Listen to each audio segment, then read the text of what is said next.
ಅಂತಾರಾಷ್ಟ್ರೀಯ 12ನೇ ಯೋಗ ದಿನದ ಶುಭಾಶಯಗಳನ್ನು ಹೇಳ್ತಾ ಇಲ್ಲಿ ಈ ಯೋಗ ಶಿಬಿರದಲ್ಲಿ ಭಾಗವಹಿಸಿರುವಂಥ ಈ ಎಲ್ಲ ಈ ನಮ್ಮ ಹೈಸ್ಕೂಲ್ನ ಮುಖ್ಯ ಶಿಕ್ಷಕರಾದ ಗುರುಬಸವರಾಜರವರೇ, ಹಾಗೆ ಸಿಬ್ಬಂದಿ ವರ್ಗವೇ ಹಾಗೂ ಇಲ್ಲಿ ನೆರೆದಿರ್ತಕ್ಕಂಥ ಎಲ್ಲ ನನ್ನ ಆತ್ಮೀಯ ಬಾಲಕಿಯರೇ ಹಾಗೂ ನಮ್ಮ ನೆಚ್ಚಿನ ದೈಹಿಕ ಶಿಕ್ಷಕರಾದ ಮಲ್ಲಿಕಾರ್ಜುನರು, ಇವತ್ತು ಅಂತಾರಾಷ್ಟ್ರೀಯ ಮಟ್ಟದಲ್ಲಿ ಭಾರತವನ್ನು ಖ್ಯಾತಿಗೆ ತಂದಂಥ ಒಂದು ವಿಷಯ ಇರ್ಬೋದು. ಅದು ಈ 21ನೇ ತಾರೀಕು ಅಂತಾರಾಷ್ಟ್ರೀಯ ವಿಷಯದಲ್ಲಿ ಏನಂತಂದರೆ ಯೋಗ ದಿನವಾಗಿ ಭಾಳ ಅದ್ಭುತವಾಗಿ ನಮ್ಮ ಪ್ರಧಾನಮಂತ್ರಿಗಳಾದ ಮೋದಿಯವರು ಅಂತಾರಾಷ್ಟ್ರೀಯ ಮಟ್ಟದಲ್ಲಿ ದೇಶವನ್ನು ವಿಜೃಂಭಿಸುವಂಥ ಮಾಡಿದಂಥ ದಿನ ಇವತ್ತು. ಹಾಗಾಗಿ ಈ ದಿನವನ್ನು ಎಲ್ಲರೂ ಸದುಪಯೋಗ ಪಡಿಸ್ಕೊಂಡು ಜೀವನದಲ್ಲಿ ಅದೇನು ಸ್ಲೋಗನ್ ಇದೆಯಲ್ಲ, ಆರೋಗ್ಯಕರ ಮುಪ್ಪಿಗಾಗಿ ಯೋಗ. ಮುಪ್ಪು ಅನ್ನೋದು ಬರಬಾರ್ದಪ್ಪ. ಇದು ಮನುಷ್ಯನಿಗೆ ಮುಪ್ಪು ಅನ್ನೋದು ಬರಬಾರ್ದು. ಬಂದ್ರೂ ಹೆಂಗಿರ್ಬೇಕಂತಂದರೆ ಅದು ಜೀವನದಲ್ಲಿ ರೋಗ ಮುಕ್ತವಾಗಿರ್ತದೆ. ಆನಂತರ ನಾವಿಲ್ಲೇನು ವಯಸ್ಸಾದ್ರೇನು ಯಾರೇನು ಹೆದರ್ಬೇಕಾಗಿಲ್ಲ. ಈಗ ಮುದುಕರಂದ ತಕ್ಷಣಕ್ಕೆ ಈಗ ಫ್ರೆಶ್ ಫ್ರೂಟ್ಸ್ ಎಲ್ಲ ನೆಲ್ಲೈತಂದರೆ ಅಂಥ ದುಬಾರಿ ಅಲ್ದ್ರೂ ಡ್ರೈ ಫ್ರೂಟ್ಸ್ ಭಾಳ ಕಾಸ್ಟ್ಲಿ ಅಂತೆ. ಏನು ನಾವೇನು ವಯಸ್ಸಾದ್ರೆ ಇದೀವಲ್ಲ, ಫ್ರೆಶ್ ಫ್ರೂಟ್ಸ್ಗಿಂತ ಡ್ರೈ ಫ್ರೂಟ್ಸು ಭಾಳ ದುಬಾರಿ ಅಂತೆ. ಹಾಗೆ ಇಲ್ಲಿ ನಿರ್ತಕ್ಕಂಥ ಎಲ್ಲರೂ ಇವತ್ತೇನು ಭಾಗವಹಿಸಿದಿರಲ್ಲ, ಎಲ್ಲರಿಗೂ ಒಳ್ಳೆಯದಾಗಲಿ ಅಂತ ಹಾರೈಸ್ತಾ ನಾನು 2 ಮಾತನ್ನು ಮುಗಿಸ್ತೀನಿ. ಅಲ್ಲ, ಅನುಭವ ಸರ್ ಕೇಳ್ದಂಗೆ ನನಗೆ ಈಗ ಇವತ್ತಿಗೆ 1 ವರ್ಷ ಆಯ್ತು ನಾನು ಸಂಪೂರ್ಣವಾಗಿ ಯೋಗದಲ್ಲಿ ಭಾಗವಹಿಸ್ಕೊಂಡು ಕಂಪ್ಲೀಟ್ 1 ವರ್ಷ ಆಯಿತು. ಇವತ್ತು ನಾನು ಹೆಂಗಿದ್ದೀನಿ ಅಂತಂದರೆ ಭಾಳ ನನ್ನ ಒಂದು ನಡಿಗೆ ಆಗಿರಲಿ, ಆರೋಗ್ಯ ದೃಷ್ಟಿಯಿಂದ ಆಗಿರಲಿ, ನಾನು ಹಿಂದಿನ ವರ್ಷ ಈ 21 ಬರೋಕ್ಕಿಂತ ಮೊದಲು ನಾನು 400 ಆಗಿತ್ತು ಶುಗರು. 400 ಆಗಿತ್ತು. ನನಗೆ ನೋಡ್ಕೊಂಡಾಗಿಲ್ಲ, ನಾನು ಚೆನ್ನಾಗಿದ್ದೀನಿ ಅಂತ ಅನ್ಕೊಂಡ್ಬಿಟ್ಟಿದ್ದೆ. ಆ 400 ಇವತ್ತು ಏನಾಗತ್ತೆ ಅಂತಂದರೆ 160ಕ್ಕೆ ಬಂದಿತ್ತು ಇವತ್ತು ಕಂಪ್ಲೀಟಾಗಿ. 21 2025 ಇಲ್ಲಿ 21 2026 ಇದೆಯಲ್ಲ. ಇವತ್ತು ಹೆಂಗೆ ಮತ್ತೆ ನಾನು ಸ್ವಲ್ಪ ಸ್ಲಿಮ್ ಆಗಿದ್ದೀನಿ. ನಾನು ಓಡಾಡುವಂಥ ರೀತಿ ನೀತಿ ಆಗಲಿ, ಏನಪ್ಪ ಹುಡುಗದ ಹೆಂಗಿದ್ದೀವಿ, ನಿನ್ನ ನಮ್ಮ ಸಾಗಿರಪ್ಪ ಹುಡುಗಾಟ ಮಾಡಕತ್ತಿದ್ದ, ಇನ್ನೊಂದು ಕನೆ ನೋಡೋಕಪ್ಪ ಅಂತೇಳಿ ರಾತ್ರಿ. ಹಾಗಾಗಿ ಈ ಸದುಪಯೋಗವನ್ನು ಎಲ್ಲರೂ ಈಗ ಏನಾಗುತ್ತೆ ಅಂತಂದರೆ ಈಗ ಒಳ್ಳೇದು ಕಾಲ ಅಂತಾರಲ್ಲ, ಹಂಗಾಗ್ಬಿಡತ್ತೆ. ಈಗ ಯೋಗ ಮಾಡ್ರಪ್ಪ, ದೇಹಕ್ಕೆ ಒಳ್ಳೇದಾಗ್ತತಿ, ನೀವು ಜೀವನ ಸಮೃದ್ಧಿ ಆಗ್ತದೆ ಅಂತಂದರೆ ಬೆಳವಣಿಗೆ ಜನ ಅಷ್ಟೇ ಮಾತ್ರ ಬರ್ತಾರೆ. ಈಗ ಅರವಿಂದ, ನಾನು, ನಮ್ಮ ಸಿದ್ದು, ನಮ್ಮ ಚಂದ್ರ ನಾವೇ ಕಾಯಿ ಮಾಡಿಬಿಟ್ಟಿವಿ. ಒಳ್ಳೆಯದು ಕಾಲ ಇಲ್ಲರಿ ಇದು. ಹಾಗಾಗಿ ಎಲ್ಲರೂ ಇವತ್ತಿನಿಂದ ಎಲ್ಲರೂ ಕೂಡ ಈ ಯೋಗವನ್ನು ಸಂಪೂರ್ಣವಾಗಿ ಜೀವನದಲ್ಲಿ ಅಳವಡಿಸ್ಕೊಂಡ್ರೆ ಜೀವನ ಸುಗಮವಾಗಿರ್ತದೆ ಅಂತಂದು ಹೇಳ್ತಾ ಒಂದು ಮಾತನ್ನು ಮುಗಿಸ್ತೇನೆ. ಓಕೆ, ಮಾತಾಡ್ತಾರೆ ಮಂಜಣ್ಣ ಅವರು ಮಾತಾಡ್ತಾರೆ.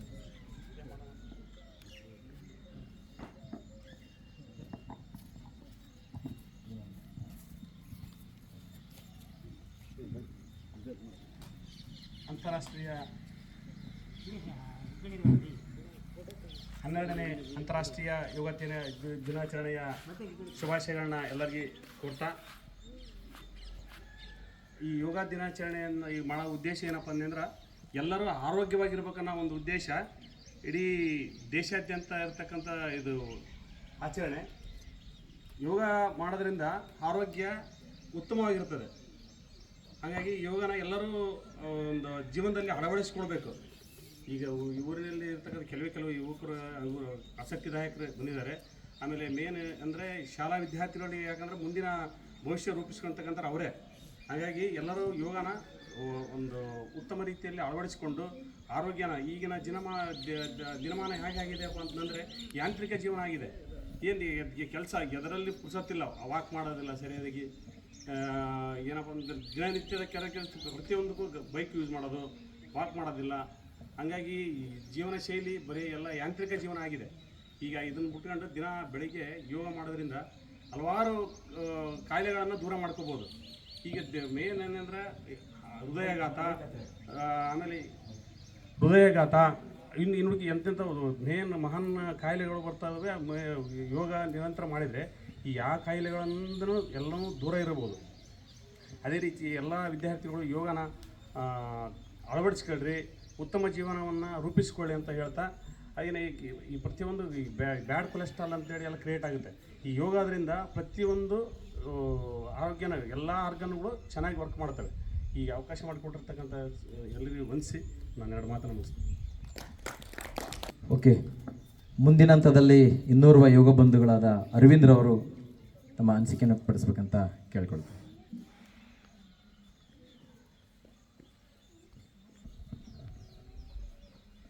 ಎಲ್ಲರಿಗೂ ಕೂಡ 12ನೇ ಅಂತಾರಾಷ್ಟ್ರೀಯ ಯೋಗ ದಿನಾಚರಣೆಯ ಶುಭಾಶಯಗಳು.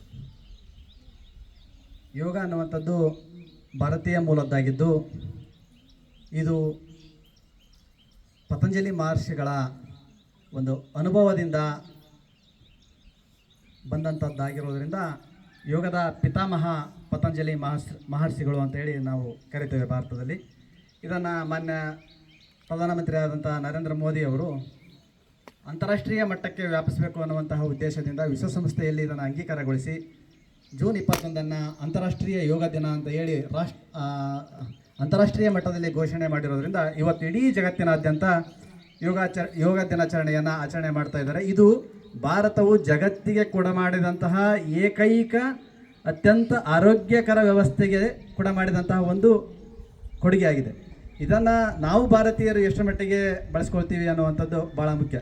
ಯೋಗ ಅನ್ನುವಂಥದ್ದು ಕೇವಲ ಇದು ದೈಹಿಕ ಚಟುವಟಿಕೆ ಮಾತ್ರ ಸೀಮಿತವಾಗಿರದೆ ಈ ಯೋಗ ಅನ್ನುವಂಥದ್ರಲ್ಲಿ 3 ಪ್ರಕಾರಗಳನ್ನು ನೋಡ್ತೇವೆ ನಾವು. ಯೋಗ ಅನ್ನುವಂಥದ್ದು ದೈಹಿಕ ವ್ಯಾಯಾಮವನ್ನು ಮಾಡುವಂಥದ್ದು ಒಂದು ರೀತಿಯ ಯೋಗ ಆದರೆ, ಮಾನಸಿಕವಾದಂತಹ ಒಂದು ಚಂಚಲತೆಯನ್ನು ತೊಲಗಿಸಿ ಮಾನಸಿಕ ಏಕಾಗ್ರತೆಯನ್ನು ಗೊಳಿಸುವಂಥದ್ದು ಕೂಡ ಒಂದು ಯೋಗ. ಮತ್ತೊಂದು ಪ್ರಾಣಾಯಾಮವನ್ನು ಕೂಡ ಈ ಯೋಗದ ಮತ್ತೊಂದು ಭಾಗವನ್ನಾಗಿ ನೋಡ್ತೇವೆ. ಹಾಗಾಗಿ ಯೋಗದಲ್ಲಿ ಈ 3 ಭಾಗಗಳು ಬರ್ತವೆ. ಒಂದು ಮಾನಸಿಕ ಏಕಾಗ್ರತೆ ಮತ್ತು ದೈಹಿಕ ಚಟುವಟಿಕೆ ಮತ್ತು ಉಚ್ಛ್ವಾಸ ನಿಶ್ವಾಸ ಸೇರಿದಂತೆ ಪ್ರಾಣಾಯಾಮಗಳನ್ನು ಒಳಗೊಂಡಂಥ ಆರೋಗ್ಯಕರ ಎಲ್ಲ ವಿಚಾರಗಳು ಈ ಯೋಗದಲ್ಲಿ ಬರ್ತವೆ. ಹಾಗಾಗಿ ಇದರಿಂದ ಹೆಚ್ಚಿನ ಆರೋಗ್ಯಕರ ಬದಲಾವಣೆಗಳು ಲಾಭವೇ ಹೊರತು ಯಾವುದೇ ರೀತಿಯಾದಂಥ ನಷ್ಟ ಇಲ್ಲ. ವಿಶೇಷವಾಗಿ ಇವತ್ತೇನು ವಿದ್ಯಾರ್ಥಿನಿಯರಿದ್ದೀರಿ, ನಿಮ್ಮ ಮುಂದಿನ ಜೀವನದಲ್ಲಿ ಇವತ್ತಿನ ನೀವೆಲ್ಲ ನಿಮ್ಮ ಮನೆಯಲ್ಲಿರ್ತಕ್ಕಂಥ ಹಿರಿಯರಿಗೆಲ್ಲ ನೋಡ್ತೀರಿ, ಭಾಳ ಆರೋಗ್ಯಕರ ಸಮಸ್ಯೆಗಳನ್ನು ನೀವು ನಿಮ್ಮ ಮನೆಯಲ್ಲಿರ್ತಕ್ಕಂಥ ಹಿರಿಯರಲ್ಲಿ ನೋಡ್ತೀವಿ. ಇವತ್ತಿನಿಂದ ನೀವು ಈ ಯೋಗಾಭ್ಯಾಸಗಳನ್ನು ರೂಢಿಸ್ಕೊಳ್ತಾ ಹೋದರೆ ನಿಮ್ಮ ಜೀವನದಲ್ಲಿ ಮುಂದೆ ಆ ಥರದಂಥ ಆರೋಗ್ಯ ಸಮಸ್ಯೆಗಳು ಬರುವಂಥ ಸಾಧ್ಯತೆಗಳನ್ನು ನೀವು ತಪ್ಪಿಸ್ಕೊಳ್ಬೋದು ಅನ್ನುವಂಥದ್ದನ್ನು ವಿಶೇಷವಾಗಿ ನಿಮಗೆ ಹೇಳ್ತಾ ಇದ್ದೀವಿ. ಹಾಗೆಯೇ ಹುಡುಗರು ಮೊದಲೆಲ್ಲ ನಾವು ಚಿಕ್ಕವರಿದ್ದಾಗ ಗ್ರೌಂಡಲ್ಲಿ ಸಾಯಂಕಾಲ 6 ಗಂಟೆ ಆದ್ರೂ ಖಾಲಿ ಇರ್ತಿದ್ದಿಲ್ಲ. ಕ್ರಿಕೆಟ್ ಆಡುವಂಥದ್ದು, ಬ್ಯಾಡ್ಮಿಂಟನ್ ಆಡುವಂಥದ್ದು, ಕಬಡ್ಡಿ ಆಡುವಂಥದ್ದು.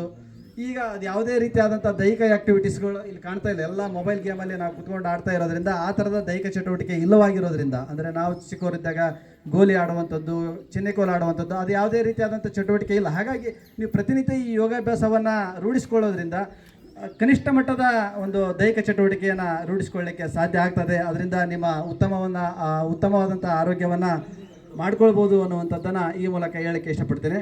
ಇನ್ನೊಂದೇನೆಂದರೆ, ಈ ವರ್ಷದ ಈ ಯೋಗ ದಿನಾಚರಣೆಯ ಘೋಷವಾಕ್ಯ ಏನಾಗಿದೆ ಅಂದರೆ, ಆರೋಗ್ಯಕರ ದೀರ್ಘಾಯುಷ್ಯಕ್ಕಾಗಿ ಯೋಗ. ಮೊದಲು ದೀರ್ಘಾಯುಷ್ಯಕ್ಕಾಗಿ ಯೋಗ ಅಂತ ಇತ್ತು, ಈಗ ಆರೋಗ್ಯಕರ ದೀರ್ಘಾಯುಷ್ಯಕ್ಕಾಗಿ ಯೋಗ. ಅಂದರೆ 70-80 ವರ್ಷ ನಾವು ಬದುಕ್ತೀವಿ ಅನ್ನೋದಂಥದ್ದು ಹೆಚ್ಚಲ್ಲ, ಆರೋಗ್ಯಪೂರ್ಣವಾಗಿ ನಾವು ಎಷ್ಟು ದೀರ್ಘವಾಗಿ ಬದುಕಿರ್ತೀವಿ ಅಥವಾ ಜೀವಿಸಿರ್ತೀವಿ ಅನ್ನುವಂಥದ್ದು ಮುಖ್ಯ. ಹಾಗಾಗಿ 2026ರ ಈ ಯೋಗ ದಿನಾಚರಣೆಯ ಒಂದು ಘೋಷವಾಕ್ಯ ಏನಾಗಿದೆ ಅಂದರೆ, ಆರೋಗ್ಯಕರ ದೀರ್ಘಾಯುಷ್ಯಕ್ಕಾಗಿ ಯೋಗ. ಈ ವರ್ಷದ ಒಂದು ಇದಾಗಿದೆ ಇದು. ಹಾಗಾಗಿ ಎಲ್ಲರೂ ಕೂಡ ಈ ಒಂದು ಯೋಗದ ಅಭ್ಯಾಸವನ್ನು ಮಾಡ್ತಾ ನಿಮ್ಮ ಆರೋಗ್ಯ, ಮಾನಸಿಕ ಮತ್ತು ದೈಹಿಕ ಆರೋಗ್ಯವನ್ನು ವೃದ್ಧಿಸ್ಕೊಳ್ರಿ ಅಂತ ಹೇಳ್ತಾ, ನಮಗೆ ಭಾಳ ಉತ್ತಮವಾದಂಥ ಬದಲಾವಣೆಯನ್ನು ನಾವು ಕಂಡುಕೊಂಡಿದ್ದೀವಿ. ನಾವು ನಮ್ಮ ಫಿಸಿಕಲ್ ಆ್ಯಕ್ಟಿವಿಟೀಸ್ ಭಾಳ ಕಡಿಮೆ ಇರೋದ್ರಿಂದ ನಮಗೆ ಭಾಳ ತೊಂದರೆಗಳಿದ್ವು. ಗ್ಯಾಸ್ಟ್ರಿಟಿಸ್ ಪ್ರಾಬ್ಲಮ್ ಇತ್ತು, ನಮಗೆ ಭಾಳ ದೈಹಿಕವಾದಂಥ ತೊಂದರೆಗಳನ್ನೆಲ್ಲ ಈ ಒಂದು ಯೋಗಾಭ್ಯಾಸದಿಂದ ನಿರಂತರವಾಗಿ ಯೋಗಾಭ್ಯಾಸ ಮಾಡ್ತಾ ಇರೋದ್ರಿಂದ ಅವುಗಳೆಲ್ಲ ನಿವಾರಣೆ ಆಗಿದ್ದಾವೆ. ಇದರ ಸದುಪಯೋಗವನ್ನು ತಾವೆಲ್ಲರೂ ಪಡ್ಕೋಬೇಕು ಅಂತ ಹೇಳಿ ಮತ್ತೊಮ್ಮೆ ತಮ್ಮಲ್ಲಿ ವಿನಂತಿಸ್ಕೊಳ್ತಾ ಈ ಒಂದು ಯೋಗ ದಿನಾಚರಣೆಯ ಶುಭಾಶಯಗಳನ್ನು ಮತ್ತೊಮ್ಮೆ ತಿಳಿಸ್ತಾ ಈ ಒಂದು ನನ್ನ ಮಾತಿಗೆ ವಿರಾಮ ಇಡ್ತೇನೆ. ಓಕೆ, ಹಂತದಲ್ಲಿ 2014ರಲ್ಲಿ ಏನು ವಿಶ್ವಸಂಸ್ಥೆಯಲ್ಲಿ ಮಂಡನೆ ಆಗ್ತದೆ, ಅಲ್ಲಿಂದ ಇಲ್ಲಿವರೆಗೂ ಕೂಡ 12ನೇ ಅಂತಾರಾಷ್ಟ್ರೀಯ ಯೋಗ ದಿನಾಚರಣೆ ಅತ್ಯಂತ ಯಶಸ್ವಿಯಾಗಿ ನೆರವೇರಿದೆ ಅಂತ ಅನಿಸಿಕೆಯನ್ನು ಭಾಳ ಅರ್ಥಪೂರ್ಣವಾಗಿ ನೆರವೇರಿಸಿದರು. ಇನ್ನು ಕೊಟ್ರೆ ಸರ್ ಅವರು ಕೂಡ ಒಂದೆರಡು ಅನಿಸಿಕೆಗಳನ್ನು ವ್ಯಕ್ತಪಡಿಸಬೇಕು. ನೋಡಿ, ಇವತ್ತು ಮುಸ್ಲಿಂ ರಾಷ್ಟ್ರಗಳು ಸೇರಿದಂತೆ 195ಕ್ಕಿಂತ ಹೆಚ್ಚು ರಾಷ್ಟ್ರಗಳಲ್ಲಿ ಅಂತಾರಾಷ್ಟ್ರೀಯ ಯೋಗ ದಿನಾಚರಣೆಯನ್ನು ಮಾಡಬೇಕು ಅಂತ ವಿಶ್ವಸಂಸ್ಥೆ ಕರೆ ಕೊಟ್ಟಿದೆ. ಹಾಗಾಗಿ ಮಾಡ್ತಾರೆ. ಇದು ಕೇವಲ ಒಂದು ಜಾತಿ ಧರ್ಮಕ್ಕೆ ಸೀಮಿತವಾಗಿಲ್ಲ. ಈ ಭೂಮಿ ಮೇಲೆ ಹುಟ್ಟಿದಂಥ ಪ್ರತಿಯೊಬ್ಬ ಮಾನವರ ಉಸಿರಿರುವವರೆಗೆ ಯೋಗ ಅವಶ್ಯಕ ಅಂತೇಳಿ. ಎಲ್ರಿಗೂ 12ನೇ ಅಂತಾರಾಷ್ಟ್ರೀಯ ಯೋಗ ದಿನಾಚರಣೆಯ ಶುಭಾಶಯಗಳನ್ನು ತಿಳಿಸುತ್ತಾ, ಯೋಗ ಕಳೆದ 2025ರಿಂದ 25 ಮತ್ತು 26ನೇ ವರ್ಷಕ್ಕೆ ನಮ್ಮ ಶಾಲೆಗೆ ಯೋಗ ಬಂದತಿ. ಅದಕ್ಕಿಂತ ಮುಂಚೆ ಇತ್ತು, ಆದರೆ ಆ ಯೋಗ ಪಟುಗಳೇ ನಮ್ಮ ಶಾಲೆಗೆ ಬಂದಿದ್ದಾರೆ. ಹಾಗಾಗಿ ಇವತ್ತೇನಾಗಿದೆ ಅಂತ ಹೇಳಿದ್ರೆ, ನಾವು ಬದಲಾವಣೆ ಕಾಣ್ತಾ ಇದ್ದೀವಿ. ಯಾಕಂದರೆ ಯೋಗ ಪ್ರತಿಯೊಂದು ಮನುಷ್ಯನಿಗೂ ಪ್ರತಿಯೊಂದು ಜೀವಿಗೂ ಬೇಕಾಗುತ್ತೆ. ಹಾಗಾಗಿ ಅದರ ಮಹತ್ವ ಗೊತ್ತಾಯಿತು ಎಲ್ಲ ದೇಶಗಳಿಗೆ. ಹಾಗಾಗಿ ಆ ಎಲ್ಲ ದೇಶಗಳಿಗೆ ಗೊತ್ತಾದ ಕಾರಣಕ್ಕಾಗಿಯೇ ವಿಶ್ವಸಂಸ್ಥೆನ ಒಪ್ಕೊಳ್ತು.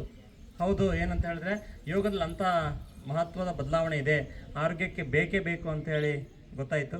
ಹಾಗಾಗಿ ಅದನ್ನು ಒಪ್ಕೊಳ್ತು. ಜೊತೆಗೆ ನಮ್ಮ ಶಾಲೆಯಲ್ಲಿ ಇದು ಎರಡನೇ ವರ್ಷ ಮಾಡ್ತಾಯಿದ್ವಿ, ಆದರೆ ಇಷ್ಟು ಅದ್ಧೂರಿಯಾಗಿ ಮಾಡ್ತಾ ಇರಲಿಲ್ಲ.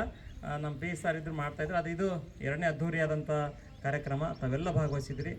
ತಮಗೆ ಮಗದೊಮ್ಮೆ ಶಾಲಾ ವತಿಯಿಂದ ಧನ್ಯವಾದ ತಿಳಿಸುತ್ತಾ, ಎರಡು ಮಾತಿಗೆ ಅವಕಾಶಕ್ಕೆ ಧನ್ಯವಾದಗಳು.